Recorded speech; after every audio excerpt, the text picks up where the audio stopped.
Hello, welcome to the 18th tee at Saadiyat Beach Golf Club in Abu Dhabi, where we're filming a few rules videos looking at some of the things that have changed for 2019. Those rules are now in force, so those are the rules we are now having to play by. And one of the things we're looking at here is, well, we sort of called it Jargon Buster. It's just looking at some of the new terms that have come in. Some terms have replaced old terms that will have been familiar to us for a long time, and things have changed just a little bit. There's now a rule 2 in the book, the course, and that sets out 4 distinct areas of the course: the teeing area, the putting green, bunkers, which now have their own rule, which is rule 12, penalty areas, which have replaced hazards and water hazards, and then everything else on the golf course is now called the general area. That used to be called through the green. The R&A have deemed that that was a term that perhaps didn't really convey exactly what it was all about, so that's now been called the general area. So anything that isn't teeing area, putting green, bunker or penalty area is now the general area. Well, the other main new term for 2019 is this penalty area concept. So over my left shoulder here, you're seeing what you think is a water hazard. Well, water hazard doesn't exist as a term within the rules anymore.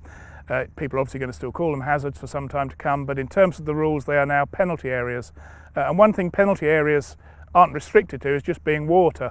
So because golf is now being played globally on a much wider scale, the rules of golf now allow penalty areas to be not just water, not just areas of water, but perhaps areas of rock lava fields or desert. If you come out to Abu Dhabi here, when they play the event at Abu Dhabi Golf Club just up the road, you'll see areas of desert marked out with red stakes. They are now penalty areas, and the penalty areas are not just confined to being water hazards. As I say, bunkers have their own rule, that's rule 12 now, and penalty areas have their own rule, which is rule 17. One other thing on penalty areas, golf clubs now have the option to mark out all their areas with red stakes. Yellow stakes don't have to be used anymore. They can still choose to use yellow stakes, but there is the option now to mark all penalty areas with red stakes. Obviously we had yellow and red water hazards before. You can just have now red penalty areas, so you get the extra option over and above what a yellow stake would have given you before.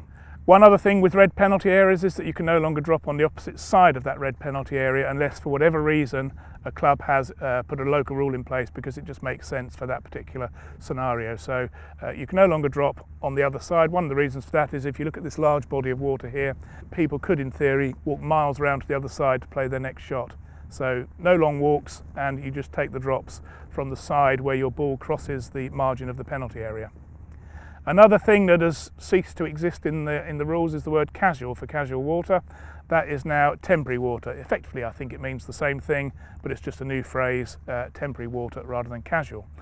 The final thing I want to talk about here is club lengths, which now have their own definition within the rules of golf. Obviously, the phrase club length has existed for a long time. It now has a specific definition. So a club length is now the longest club in your bag, usually the driver, but not the putter. So you have to measure with the longest club in your bag, excluding the putter. Obviously, you know, some people carry slightly shorter drivers than others. Let's say ladies, men, somewhere between 42 and 44 inches, something like that. So some people will slightly be penalised, if you like, by the odd inch or two. But the idea of this was to stop people using the long putters. I know largely they've gradually disappeared a little from the game, the very long broom handle putters, but some people are still carrying them. You can now no longer get the extra drop relief that gave you by having a 48, 50 inch ultra long putter in the bag, which when it was a 2 club lengths drop maybe could get you a foot further away from something that someone only carrying a driver as the longest club would be able to get.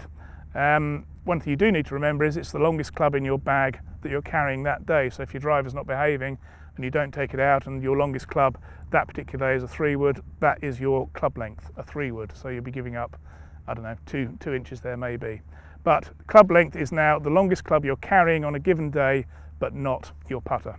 So there we are, a few little bits of new terminology for the rules for this year. Not a huge change. Golf is still golf, and those areas of the course are still there. They're just slightly rephrased in some instances. In this case, big penalty area now down the right that I'm just about to try and avoid, rather than a water hazard.